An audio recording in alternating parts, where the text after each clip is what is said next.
Hi, this is Virginia Reyna with Chica Girl Magazine, reporting in Hollywood, California, on the red carpet for the Red Riding Hood premiere at Grauman's Chinese Theater.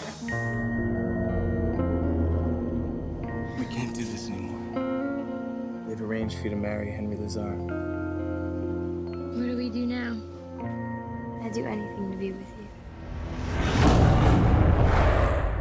you. It killed again. The wolf.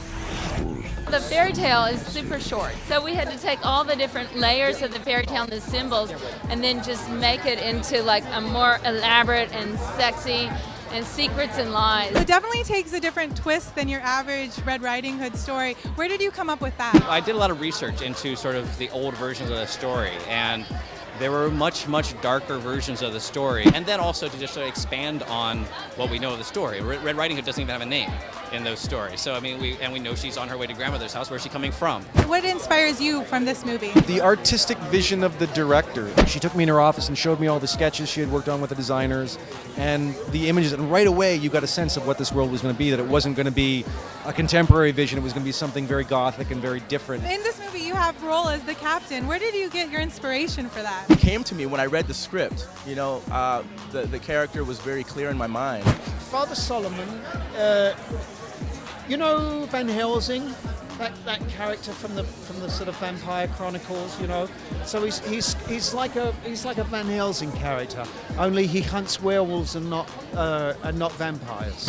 Valerie communicates in a very contemporary way, but what I did was I read a lot about living in the 1300s, the 14th century. Chica Girl Magazine, we're all about inspiring young women. So what advice do you have for our young readers? Oh, well, I think that's awesome. We have a lot of women that worked on this movie, like female director, female cinematographer, female editors. I think it's just most important to be yourself, and also there's also so much criticism, like when it comes to looks and beauty and stuff, and I think just embrace the inner you and let that shine through. You just work at it, and if you love it, and if it's right, it'll come, but you have to work really hard. I mean, it definitely pays off in the end. Persevere. I mean, the cool thing about this town and this industry is that you can just have some crazy idea, and you can actually, if you stick to it and believe in it, you can do anything. Well, that wraps it up. Chica Girls will bring you more red carpet premieres coming soon.